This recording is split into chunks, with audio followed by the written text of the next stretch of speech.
Iara-mivavaka isika rehetra tompoko. Ry Andriamanitra ray sy zanaka ary fanahy masina, misaotra anao zahay noho ity fotoana izay omenao anay ity, ahafahanay miangona indray eto amin'ity toerana masina, nandrenanao ny asanao tamin'ny alalan'ny mpanompoavinao ity. Misaotra anao satria tsy noho ny fahatsaranay fa ny faharatsianay indrindra ny mbola hanomezanao tombonandro anay ahafahanay manatona izao toerana izao, mitondra ny fahalemena rehetra, anovo hery ho entina manompo anao indray amin'ny zara fanompoana ny antsoanao anay tsirairay avy. Miantso anay tokoa ianao mba hijoro vavolombelonao eto amin'ity zao tontolo izao ity, ny ataovy mitoetra mahatoky amin'izany fiantsoana masina izany zahay. Apetraka feno am-pelatandranao ny teninao rehetra izay ho zaraina eto amin'ity toerana ity mandritra izao isa-taona izao, ny fampianarana rehetra izay ho zaraina eto mba hitondra anay ho amin'ny fijoroana vavolombelonao tokoa amin'ny manodidina anay, amin'izay rehetra ataonay na amin'ny teny na amin'ny asa na amin'ny fevitra. Dia apetraka feno am-pelatandranao ary ity fotoana androany ity, ianao no ampiteny anay, fohy ny fahalalanay, fohy ny fisainanay, dia mangataka amin'ny fanahinao masina ametraka ny teny ao am-bava, anokatra ny fo sy ny sainay andray izany teny izany, indrindra anazava izany ho fiainana ho anay ihany koa. Dia mamindraha fo aminay mamela ny helokay ianao Jesosy, amin'ny anaranao no anaovanay izany vavaka izany. Amen. Voalohany indrindra ry havana dia misaotra an'Andriamanitra isika mahatratra ity isa-taona fahatelo amby valopolo ity, tafangona indray eto amin'ity tobo-masina ity amin'izao fotoana izao. Misaotra manokana ihany koa ny komite izay nanome anjara anay ka ahafahana mijoro eto amin'ity androany ity, dia raisina ampanetretena ny anjara izay natolotra. Dia miarahaba antsika rehetra amin'ny anaran'i Jesosy. Ny anjara antsika amin'ity maraina ity dia ny fampianarana soratra masina faharoa izay ho hitantsika ao amin'ny programa izany, nampitondrana ny loha hevitra hoe aza menatra no vavolombelon'ny tompontsika na ampifatony ianao. Dia misy andin-tsoratra masina ao ny Timoty faharoa toko voalohany manomboka amin'ny andininy fahaenina ka hatramin'ny faharoa ambin'ny folo. Timoty faharoa toko voalohany ny andininy fahaenina ka hatramin'ny faharoa ambin'ny folo, izay ovakisika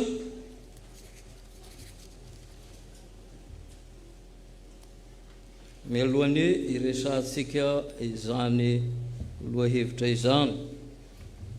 Timoty faharoa toko voalohany ny andininy fahaenina ka hatramin'ny faharoa ambin'ny folo, izay mivaky toy izao amin'ny anaran'i Jesosy. Ary noho izany dia mampahatsiaro anao aho mba hamelomanao ny fanomezam-pahasoavana avy amin'Andriamanitra izay ao anatinao tamin'ny fametrahako ny tanako, fa tsy nomen'Andriamanitra fanahy osa isika fa fanahy mahery sy fitiavana ary fahononan-tena, ko aza menatra ny vavolombelon'ny tompontsika na ampifatony ianao, fa aoka ianao mpiombona ny fahoriana noho ny filazantsara araka ny herin'Andriamanitra izay namonjy antsika sy ny antso antsika tamin'ny fiantsoana masina, tsy araka ny asantsika fa araka ny fikasany sy ny fahasoavany izay nomenantsika tao amin'i Kristy Jesosy hatry ny fony fahagola. Fa naharihary ankehitriny tamin'ny sehoan'i Kristy Jesosy mpamonjy antsika izay nahafoana ny herin'ny fahafatesana ka ny filazantsara no nampisehoany mazava ny fiainana sy ny tsy fahalovana mandrakizay. Ny amin'io filazantsara io no nanindrenahy ho mpitory sy apôstôly ary mpampianatra. Ary noho izany koa no hiaretoko izao zavatra izao ka tsy menatra aho, satria fantatro izay inoko ary matoky aho fa izy dia mahatahiry ilay zavatra natolotra azy mandra-pihaviny izay andro izay. Amen.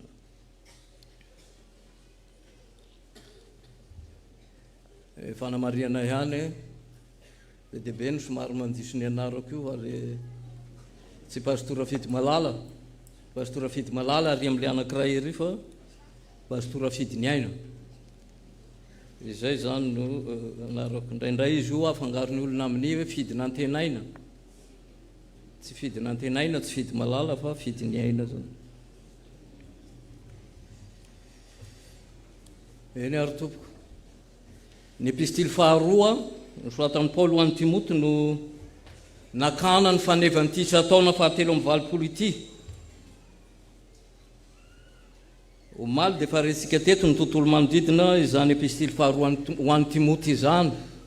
Ka tsy hiverina na hivalapatra hanazava sy resaka izany intsony isika fa izay tsara pasivina antsika mialohan'ny hifantohana amin'ity perikopan-jara antsika eto ity dia ny zavatra izay sy ny hafatra izay ampitainy izany epistily faharoa ho an'i Timoty izany, izay raha fitinina dia ahitantsika ny famporosiana an'i Timoty mba haharitra amin'ireo karazana fitsapana maro samihafa, ahitana ny fampitandremana azy amin'ny fisian'ny mpampianatra sandoka izay mikendry amilivily ny finoan'ireo kristianina napetraka ho tandremana, vampaherezana azy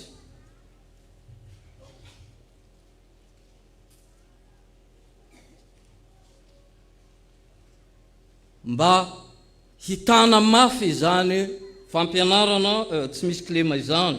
Mananatra sy mitaonan'i Timoty Paoly hizoro manoloana ireo ady hatreny satria maro zany hanaraka tsara ny torolalana sy ny ohatra izay nomeny ka hitana hatrany ny fampianarana marina. Raha mijery ity perikopa ity isika dia mahita taratra fa efa tsinjon'ny Paoly izay hiafaran'ny fiainany amin'ny fijoroan'ny vavolombelon'i Jesosy ka dia toa mampita ny fanilo ho an'ny Timoty zanany izy, mananatra sy mampahafantatra azy, mampahatsiaro azy izay tena mahizy azy an'ny Timoty manoloana ny fiantsoana azy ho amin'izao asa masina izao. Izy Timoty ary nanahoana ny fifandraisany tamin'i Paoly. Tovolahy anankiray izay raha ny momba azy no jerena dia voalaza fa zanaka ny rainy zany dia Jiosy, fa ny reniny kosa Jiosy ny reniny fa Jentilisa ny rainy. Nandray ny filazantsara ity tovolahy ity rehefa nihaona tamin'i Paoly ka tonga mpiara-miasa akaiky sy niara-dia taminy. Raha ny tantara ny jerena dia voalaza fa Paoly no nametraka azy hoe veka voalohany tany Efesosy. Ary lazainy Paoly amin'ity epistily ity fa zanany malalany Timoty. Hitantsika eto amin'ny andininy faharoa zany amin'ity Timoty faharoa toko voalohany ity. Ary ho an'izany tovolahy zany nanoratan'i Paoly ireto epistily roa izay antsoisika hoe epistily pastoraly ireto.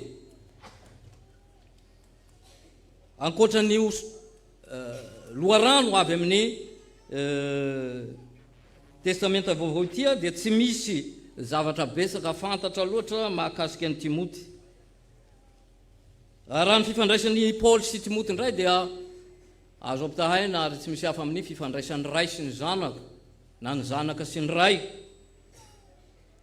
Fantatsika tsara izany satria raha ao tokantrano isika ho an'izay nomeny Jesosy an'izany dia mahalala tsara manahoana ny fifandraisan'ny ray amin'ny zanany na ny fifandraisan'ny zanaka amin'ny ray. Ary manerana ny epistily dia hitantsika ireo tsy misahatra Paoly mananatra mamporisika amin'ny alalan'ny teny tsy misorona mananatra ny Timoty. Ary anankiray amin'izany ny atresika eto amin'ity perikopan-jara antsika ity izay faneva raha teo n'izao fivoriana izao dia ny Timoty faharoa to voalohany andininy fahavalo mananatra any Timoty Paoly mba hanana ny fahasahiana hijoro vavolombelon'ny tompo tsy homenatra manoloana izany fijoroana vavolombelon'ny tompo izany sy vavolombelon'izy Paoly izay voatazona an-tranomaizina amin'ity fotoana anoratany ity noho ny fijoroana vavolombelon'i Jesosy. Ry fijoroana vavolombelon'ny tompo anao hoana izany atao hoe vavolombelon'ny tompo izany. Raha mijery ny asan'ny apôstôly toko voalohany isika ny andininy fahavalo dia hita fa anisany misiona na ny rano Jesosy ny mpianatra sy ny mpanaradia azy ity fijoroana vavolombelony ity.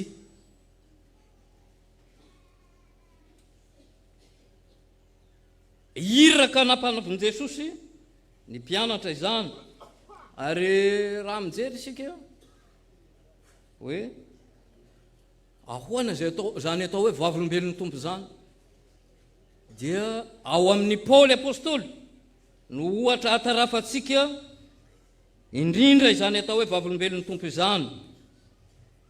Fantatsika tsara hoe iza moa ity lehilahy ity, iza i Paoly apôstôly.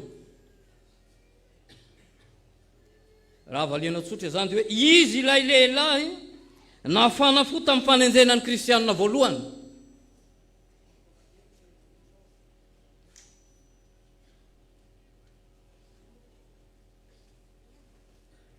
Taorian'ny nihaonan'i Jesosy taminy tao an-dalana ho an'i Damaskosy dia nivadika ny rasa. Raha mijery ny tantara voalaza eo amin'ny soratra masina momba izany sika dia hita fa tsy mora ny fijoroana vavolombelon'i Jesosy. Jereo ny nanjohan'ireo kristianina voalohany reo izay Paoly no anisan'ny mpitarika ny mpanenjika azy. Jereo ny nanjohan'ny Paoly apôstôly ka mahatonga azy ho any an-tranomaizina amin'izao ora sy fotoana anoratany ho an'ny Timoty zao. Tsy mora izany mijoro vavolombelon'ny tompo izany ka hanaovan'ny Paoly an'izao anatra famporosiana any Timoty zanany izao. Amin'izany tsy mahamora zany dia tsy mahagaga fa tsy vitsy no mandositra. Tsy vitsy no mandositra mitady fomba hialana rehefa irana hitory sy hanambara ny fahatsarany ilay niantso azy hanambara ny sitrapon'Andriamanitra. Satria nahoana mety maro ny antony ao fa raha ravintsika amin'ny teny anankiray dia hoe satria tsy manana fahatokena fa afaka miaro azy ilay niantso azy sy ny fidy azy. Raha jerentsika eto amin'ny andininy fahaenina amin'ity Timoty faharoa toko voalohany ity, izany hoe vavolombelon'ny Kristy izany, izany hoe vavolombelon'ny tompo izany eo amin'ny andininy fahaenina dia hitantsika azy tsara mamelona ny fanomezam-pahasoavana izay nomena azy tamin'ny fametrahan-tanana. Mamelona ny fanomezam-pahasoavana izay nomena azy tamin'ny fametrahan-tanana. No azavain'ny ray aman-dreny teto zany malitolakandro amin'izany hoe fanomezam-pahasoavana izany sy ny famelomana azy ka tsy dia ho resantsika intsony. Eo amin'ny andininy fahafito dia hitantsika fa ny mahavavolombelon'i Kristy dia ny fananana fahasahiana masina satria fanahy mahery no nomen'Andriamanitra an'izay ho vavolombelony izay nantsoiny sy nofidiny izoro vavolombelony. Eo amin'ny andininy fahafito ihany ny mahavavolombelon'i Kristy dia mitaky fananana fitiavana sy fahononan-tena. Dia miroso isika eo amin'ny andininy fahavalo mbola ahitantsika izany ihany fa ny mahavavolombelon'i Kristy eto dia mitaky ny fananana ny toetran'i Kristy satria efa nampiraisina taminy mpiombona amin'ny fahoriana noho ny filazantsara izany vavolombelon'i Kristy izany. Tsarovy tsara fa raha vavolombelon'i Kristy ianao ijoro vavolombelon'i Kristy dia tsy maintsy miomana ny amin'izany zavatra izany. Eo amin'ny andininy fahasivy sy ny andininy faha 120 dia mbola ahitantsika ihany hoe ny vavolombelon'i Kristy dia ireo izay nandray ny famonjena ireo zay nandray ny famonjena, ireo zay efa nandray ny fiantsoana masina, dia lazainy Paoly eto amin'ny andininy faraka ambin'ny folo, tsy araka ny asasika fa araka ny fikasany sy ny fahasoavany izay nomena antsika tao amin'ny Kristy Jesosy hatry ny fony fahagola. Dia resahany eo ilay andraikitra isy nasoina mpitory ny filazantsara ho apôstôly ary ho mpampianatra tahaka azy zany. Araka nefa fantatsika teo ny fanevan'ity fivoriana ity dia ny hoe ko aza menatra no vavolombelon'ny tompontsika na mpifatony ianao, ny tapany A amin'ny andininy fahavalo zany eo amin'ny Timothée faharoa toko voalohany. Ko aza menatra, izy mpandinika anankiray rehefa nandinika ity voambolana ity dia zao no lazainy ty mpandinika anankiray ity mahakasika ny atao hoe henatra, izay avy amin'ny matoateny hoe menatra. Ny henatra hoy izy dia ny tsy fahasahiana manao zavatra iray no ny tahotry ny ho afa baraka, na tahotry ny ho tonga tsy misy dikany intsony eo anivon'ny fiarahamonina, tahotry ny ho very hasina sy ho very voninahitra. Raha menatra ny olona iray dia matahotra ny masony hafa, matahotra ny vavany hafa. Izay no amaritany atao hoe henatra. Zavatra hita ankehitriny dia sy visy no tsy manana fahasahiana izoro vavolombelon'i Kristy. Anisan'ny zavatra mahamenatra antsika zany. Mahamenatra ny olona izany hoe izoro vavolombelon'i Kristy zany. Be ny voafatotry ny henatra, ny tahotra, matahotra sao ahiliky ny fiarahamonina. Ray aman-dreny teto omaly raha nampianatra any amin'ny fanomezam-pahasoavana dia niresaka an'ity zavatra anankiray ity. Manoloana ny fiarahamonina izay mbola anjakan'ny fomban-drazana, fanompoatsapy samihafa, ny famadihan-drazana sy ny sisa, izay tsy mifanaraka amin'ny sitrapon'Andriamanitra, tsy mifanaraka amin'ny lazainy soratra masina fiainantsika. Dia maro amintsika izao isika tonga eto izao mbola matahotra voahilika rehefa mandà sy hanatanteraka andreo zavatra ireo fanompoatsapy samihafa, ny famadihan-drazana. Sao dia tsy tafiditra pasan-drazana. Zay no lazainy mpampanao lahateny teto omaly. Atahorantsika io. Dia nanome vahaolana ihany manko izy teto omaly. Rehefa ataony hoe tsy tafiditra pasan-drazana ianao dia misy toerana hoe izy aiza tena nanaraka isika zany omaly. No ireo antondreo dia tsy vitsy no tsy sahy manatanteraka izany fijoroana vavolombelon'i Kristy izay niantso azy zany. Rehefa tsy miombona amin'ireo olona ireo amin'ny fiarahamonina, amin'ireo zavatra lavy ny soratra masina ireo ianao dia matahotra sao ahilika sy ho isan'ny fianakaviana tsy hiditra pasan-drazana dia izao manaraka ambokony ary tsy sahy hijoro vavolombelon'i Kristy.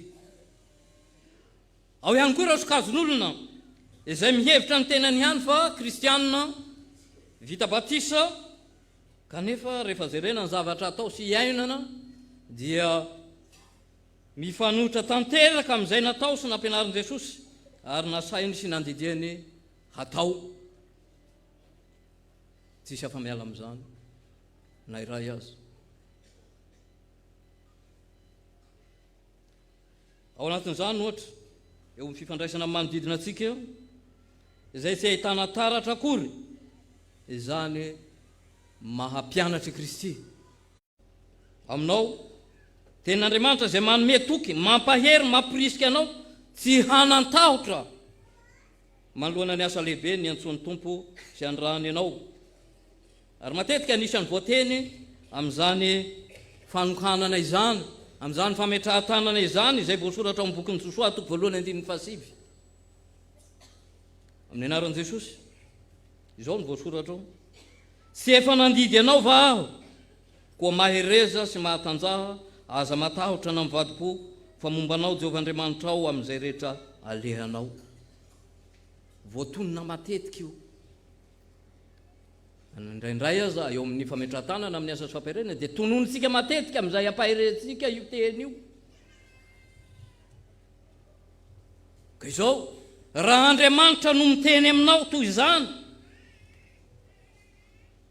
tsy misy antony, na iray akory aza, na kely akory aza, tokony hamenatra anao na hampatahotra anao amin'izay rehetra atao fijoroana vavolombelona. Tany mafy ary tadidio, izany ten'Andriamanitra nomenanao zany. Hamelona ilay fahasahiana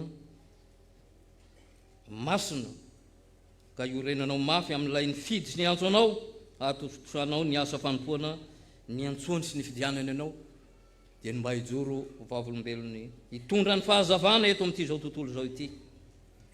Ny manaraka dia ity: ny vavolombelon'ny tompo dia tsy maintsy mandray matoky fanahy masina, dia lazay ny eto fa fanahy mahery. Da tsika amin'ny andininy fahafito zany, handray sy hatoky ny fanahy masina. Zavatra tsy mahavahiny antsika fifoazana izany, indrindra fa isika mpiandry, satria ao amin'ny ritoalin'ny fametrahan-tanana, amin'ny asa sy fampahirezana, dia fantatsika fa ao alanintsika tsy anjery zany. Raiso ny fanahy masina, anao inona? Hainareo tsara ilay izy. Ampianatra sy hitaridalana anao eo amin'ny fijoroana vavolombelon'i Jesosy, dia zavatra tsy azo ialana ny fandraisana sy ny fetezana ho tarin'ny fanahy masina. Fa ny fanontaniana mipetraka dia ity: tena mandray sy manaiky ho tariany zany fanahy masina zany tokoa ve isika? Indrindra isika izay mibisika eo atsofony olona izay manatona atsika, ka ilazantsika hoe raiso ny fanahy masina. Sarika nysaitsika andinika izany. Ny mampalahelo dia izao, tsy vitsy amintsika mba tsy ilazanareo hoe manamarina ny tena ho ao anatin'izany ny tena. Tsy visy amintsika no mandany fitarian'ny fanahy masina, fa manome toerana ny fitarian'ny eritreritsika, ny fitarian'ny fisainantsika, ka izay tiantsika hatao ihany no ataontsika eo amin'ny fiainantsika. Izao amin'ny mahafanahy mahery ity fanahy masina ity, dia izao no tadidio.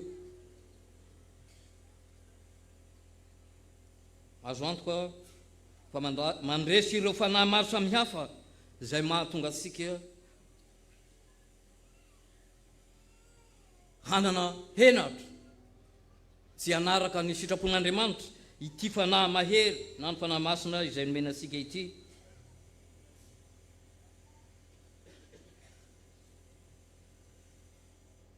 Ka mahatonga antsika ho lasa fitaovana mahomby ho amin'ny fijoroana vavolombelona. Mandresy ireo fanahy maro izay mahatonga antsika ho lasa fitenenan ratsy sy hitenenan ratsy ny anaran'Andriamanitra ity fanahy masina ity. Raha tena mandray sy matoky azy sika, dia tsy hisy fanahy hafa mihitsiny, tsy afaka hanao ny sitrapontsika isika, fa ny sitrapon'Andriamanitra no lolaharana amin'ny fiainantsika. Ka amin'izay fotoana izay dia tena ho vavolombelona tokoa isika, ka izay ho hitan'ny olona amintsika dia tsy ilay maha olombelona mpanota anao na mahampanota azy, fa Jesosy sy ny voninahiny, ka tonga ireny olona ireny handray sy hatoky an Jesosy ihany koa eo amin'ny fiainana. Fotoana izao andraisantsika sy hananantsika fahatokihana fanomena fanahy mahery tokoa isika. Dia ny fanahy masina izay nomena antsika teo am-batisa, ka nahatonga antsika ho tonga zanak'Andriamanitra. Ny fahatelo dia izao: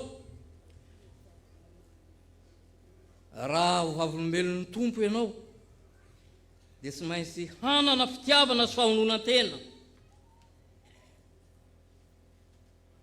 Hanana fitiavana sy fahononan-tena. Ny fitiavana memokevitra amiko angamba ianareo fa ny hoe fitiavana dia anisan'ny mamaritra ny fizian'Andriamanitra. Ny hoe fizian'Andriamanitra dia ny mahizy azy an'Andriamanitra. Manerana ny soratra masina iray manontolo dia manambara tena amintsika Andriamanitra fa fitiavana izy. Ao amin'ny Genesis toko voalohany sy hatramin'ny toko fahatelo dia hitantsika tamin'ny tantaran'ny famoronana izay nataon'Andriamanitra. Dia hitantaratra ao fa fitiavana no naharian'izao tontolo izao ny zavaboahary rehetra ny olombelona izay nolazainy fa tsara kanefa nosimbainy fahotana izany. Ao amin'izao na toko fahatelo ny 1:40 izay lanitsika tsy anjery dia voalaza fa fitiavana no nanolorany ny zanany laha tokana Jesosy Kristy izay tonga olombelona hamonjy antsika.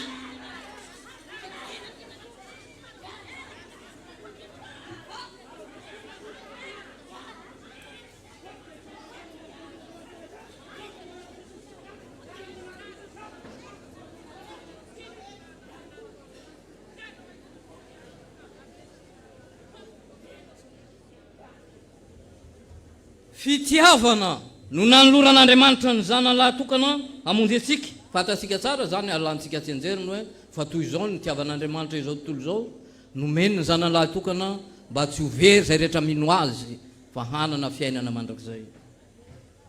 Ao amin'ny epistily voalohany soratany Jaona ampahany fotsiny reto tany saitsika ireto. Jaona voalohany ny toko faha 4 dia miverimberina ny filazana izany mahafitiavana an'Andriamanitra izany. Fa ny ao amin'ny toko faha 4:4 nosonga isika dia ny hoe amin'ny anaran'i Jesosy. Ary isika efa mahalala sy mino ny fitiavan'Andriamanitra atsika. Andriamanitra dia fitiavana ary izay mitoetra amin'ny fitiavana no mitoetra amin'Andriamanitra ary Andriamanitra ho aminy. Arak'izany raha zanak'Andriamanitra isika dia tsy safidy ity, tsy mba safidy fa tsy maintsy manana sy miaina amin'izany fitiavana izany. Eny fitiavana tsy ny namantsika ihany, tsy ny havatsika ihany, tsy ny zanatsika ihany, tsy ny raitapo amintsika ihany na izay manao soa amintsika ihany fa hatramin'ny fahavalo aza. Izay no nampianaran'i Jesosy atsika. Jereo ny Matthieu toko 5 ilazantsara araka ny Matthieu toko 5 ny 7:40 sy 7:40 ovaka isika amin'ny anaran'i Jesosy zany. Efa renareo fa voalaza hoe tiava ny namanao ary makahala ny fahavalonao. Fa izaho kosa milaza aminao hoe aminareo hoe tiava ny fahavalonareo ary mivavaho an'izay manenjika anareo. Amen. Tena sarotra izany, tsy mora izany.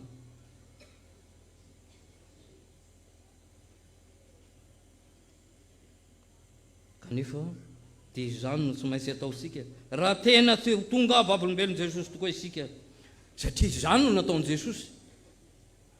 Izany no nataon'i Jesosy teto amin'izao tontolo izao, nanehoan'ny fitiavany. Fa fony mbola mpanota isika hoy izy ny soratra masina dia tonga hamonjy antsika izy. Ka noho izany asainy ataontsika koa izany iaina antsika. Ny manaraka ny voambolana izay ny adika ny baibolitsika eto amin'ny 7 hoe fahononan-tena. Raha ny teny fototra no jerena dia ahitana ireto hevitra manaraka ireto ny hoe fahononan-tena. Ao voalohany ny fahalalana ny antonony, fahaizana amin'ny fandraisana fanapahan-kevitra feno fahendrena, fananana fifehezan-tena sy fitondran-tena matotra, fananana fahamalinana amin'izay atao, fahaizana amin'ny saina tsara, hitasika fa zavatra tena tandrify ary tsy maintsy hiainy an'izay natanteraka ny fijoroana vavolombelon'ny tompo izany fa nanana famonona tena izany. Ny manaraka dia ty ny fiheverana mandrakariva ny fiantsoana masina izay niantsoana sy ny fidianan'i Jesosy atsika. Hitantsika amin'ny andinin'ny fahasivy io. Ao amin'ny epistily nosoratany ny Paoly apôstôly dia tsy mitsahatra miresaka manao antsoaviny amin'izany fiantsoana izany. Misy andiny soratra masina vitsivitsy reto izay omenatsika iresahany amin'ny fiantsoana. Ny Korintianina voalohany toko voalohany ny andinin'ny fahasivy sy ny andinin'ny fahenina amby roapolo izay ho jerenareo eo ampitoerana eo ihany asio fanamarianao.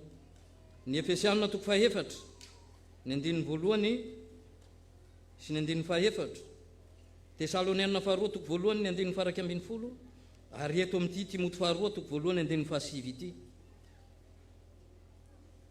Mampahatsiaro ny amin'izany fiantsoana izany Paoly ho an'ireo zay nanoratany epistily ka averimberiny amin'ireo andiny soratra masina ireo ny tsy maintsy hiheverana na hisaintsainana isan'andro ny fiantsoana. Ao amin'izany fiantsoana izany dia misy ny iraka ampanaovin'ilay niantso an'ilay nantsoina. Ity ilay ambaran'i Jesosy eo amin'izao toko 10 ny andinin'ny fahenina ambin'ny folo. Zao na toko 10 ny andinin'ny fahenina ambin'ny folo hoe amin'ny anaran'i Jesosy, tsy anareo no nifidy ahy fa izaho no nifidy anareo ka nanendry anareo mba handeha sy hamoa ary mba haretany vokatrareo mba homeny ray anareo izay rehetra angatahanareo amin'ny anarako na inona na inona. Izany hoe mifamatotra ireo zavatra anankiroa ireo, ny fiantsoana sy ny fifidianana izay lazain'i Jesosy eto. Ka nikendreny amin'izany dia fandrahana izay vao anto sy voafidy handeha sy hamoa ary haretany vokatra. Mazava be amin'izany ilay iraka ampanaovina izay raha lazaina amin'ny teny tsy miolakolaka dia izay lazain'ny Paoly apôstôly amin'ny Timoty eto, hosahy sy homenatra ny vavolombelony ilay niantso sy nifidy azy. Eo amin'ny andinin'ny faraky ambin'ny folo dia ampatsivin'ny Paoly amin'ny Timoty ary ampatsivina antsika ihany koa ny ananana fahazotoana hanao vaindohan-draharaha ny fitorena amin'ny filazantsara.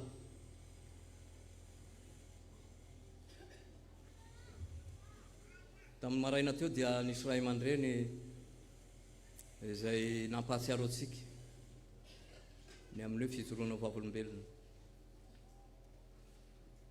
Indray isika no ny hafanampo tafahoatra dia tafahoatra ihany koa ny zavatra atao manoloana izany. Ho an'izay nanatrika teto tamin'ny maraina dia nandre tsara hoe ny fijoroana vavolombelona dia tsy ilay hoe mitsangana eny amin'ny stationnement andray micro dia eny amin'ny stationnement eny amoron-dalana sy ny sisa. Dia izao no patsevina antsika ny fitorenan'ny filazantsara na ny fijoroana vavolombelon'i Jesosy. Ny fampianarana soratra masina dia tsy amin'ny alalan'ny teny torina ihany, tsy eto ambony pilipitra ihany, fa amin'izay rehetra ataontsika eo amin'ny fiainantsika dia maneho izany isika. Rehefa mampianatra ny mpianatra ao amin'ny salta dia hoe na ny famindratsika aza dia mitory ny filazantsara. Ny fitafy, ny fomba fiteny, ny mombatsika manontolo dia maneho izany fijoroana vavolombelon'i Jesosy izany novoninahitry'Andriamanitra. Ahitana ireo asa lehibe nataony tamin'ny alalana Jesosy Kristy famonjenantsika. Ireo rehetrarehetra ireo dia manambara ny fijoroana vavolombelon'i Jesosy Kristy tompontsika. Eo amin'ny fiainantsika andavanandro dia tsy visy no manda rehefa voatendry nambara sy hitoriny filazantsara. Misy ny mandositra tahaka ny jona rehefa ny ran'Andriamanitra izy, tsy visy izy ireny. Ny tsy maintsy ho tsarovatsika dia izao andraikitra tsy azosika elana ny fitorinan'ny filazantsara amin'ireo endriny resahana rehetrarehetra ireo, fa tsy hoe rehefa voatendry hitorin'ny filazantsara eto ambony pilipitra ihany aho vo hijoro vavolombelon'i Jesosy. Rehefa mitory ny filazantsara amin'ilay hieritreretantsika azy ka mahatonga ny sasany io apefy indraindray no mijoro vavolombelon'i Jesosy.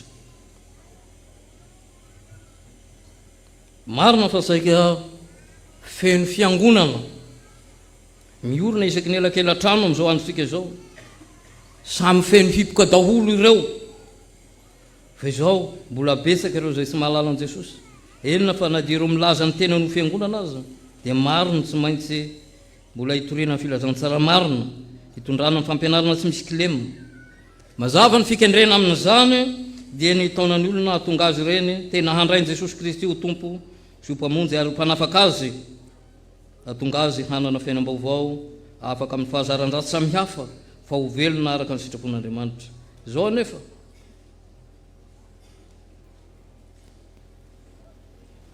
isika izay irahana hijoro vavolombelon'i Jesosy izany, isika izay irahana hitory ny filazantsara izany, isika izay irahana hampianatra izany no tsy maintsy resy lahatra voalohany indrindra, tsy maintsy hiaina mifanaraka amin'ny zalaizan'ny tenin'Andriamanitra toriana mialohan'ny andresena lahatra na hitoriana amin'ny hafa.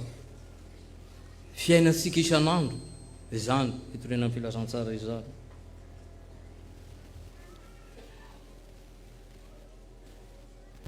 Io henatra io dia aoka ho tsarovatsika. Le henatra resahana eto dia henatra amin'ny hijoro vavolombelon'i Jesosy, tsy hoe ratsiny tsy hoe ahoana ny ilazako azy, hoe tsy mahalala menatra, tsy hoe tsara ho azy zay, fa eto amin'ity contexte misy atsika ety dia tena tsara ny tsy mahalala menatra.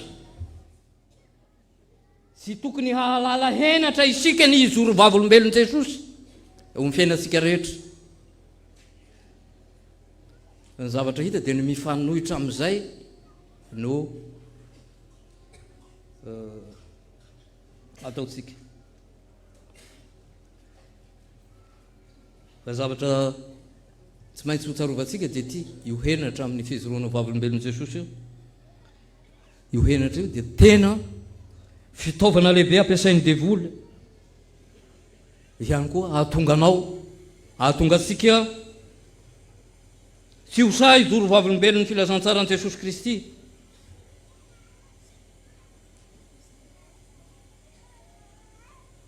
Ampiasainy io ka tsy afaka tsy sa manao zavatra anankiray mitory an'i Jesosy isika eo amin'ny fiainantsika. Satria nahoana matahotra araka ny efa nolazaintsika tany am-piandohana ny ho afa-baraka ataon'ny olona hoe kristianina iny, na matahotra ny tsy asian'ny olona dikany intsony eo an'io fiarahamonina, tahotra ny ho very hasina sy ho very voninahitra. Fa izao ny mifanohitra amin'izany ireo rehetrarehetra ny tanysainareo dia zavatra ho levina eto amin'ity zao tontolo zao ity, fa tsy maintsy mibanjina isika ilay maharitra mandrakizay izay homanin'ny tompo ho an'ireo izay mijoro vavolombelona. Aoka hiady amin'izany isika hanana fahasahiana amin'izay rehetra mpanaoviny tompo atsika. Rehefa andrina dia izao isika rehetra izay anatrika ity isa-taona fahatelo amby valopolo ny tobolebe akaramalaza ity dia tena ho vavolombelon'ny tompo tokoa, anaran'ny tahotra sy ny horohoro ny henatra izay mahatonga antsika tsy ho sazy zoro vavolombelon Jesosy. Ho resy lahatra fa ny fiainan'i Kristy no fiainantsika, ka izay mifanohitra amin'izany dia ho lavitsika. Izay fahazarana ny ainatsika mifanohitra amin'izany dia hialantsika.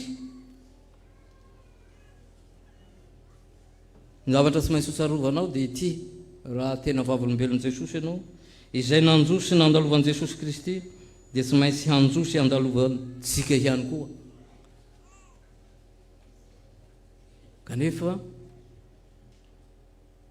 aza matahotra izany, nandalo fahoriana ny tompontsika, dia tsy maintsy mandalo fahoriana ihany koa isika. Amin'ny mampanaradia tsika azy,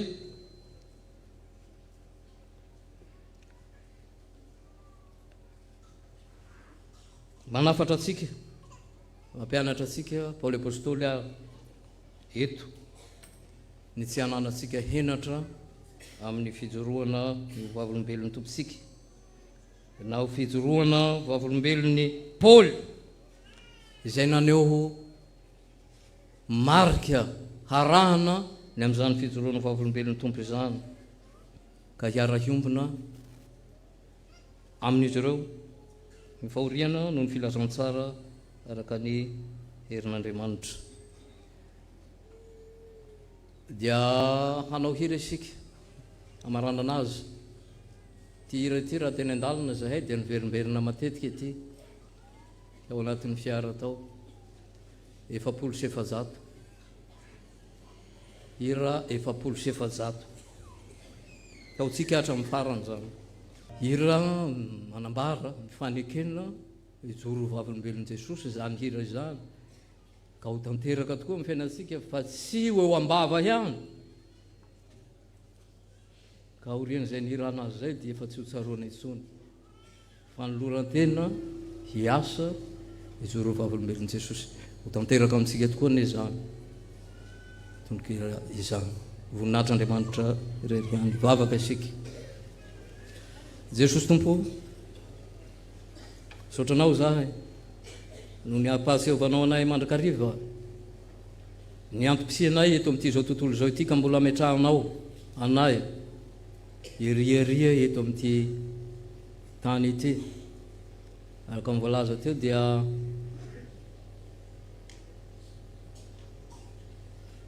nyantso anay ianao